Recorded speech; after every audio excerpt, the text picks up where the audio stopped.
চট্টগ্রাম থেকে আমি প্রতি বৃহস্পতিবার আল্লাহর রহমতে আসি জুমা পড়াইতে খিলগাঁওতে। এরকম একবার 12:30 12:30টার দিকে ড্যামরা মোড় দেখতে একটা বাচ্চা কোলে নিয়ে এক বোরকা পরা মা দাঁড়িয়ে আছে। কেউ গাড়ি থামাচ্ছে না, কারণ প্রতারণা হতে পারে, কত কিছুই হতে পারে। কিন্তু আমার কেন জানি মনে হলো দাঁড়াই।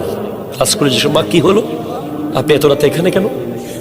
বলে, বাবা আমি কোনো ভিখারিও না, আমি কিচ্ছু না, আমি খুব ভালো পরিবারের মেয়ে, কিন্তু আমার স্বামীর বর্তমানে কোনো কাজ নাই, সে অসহায়, অসুস্থ।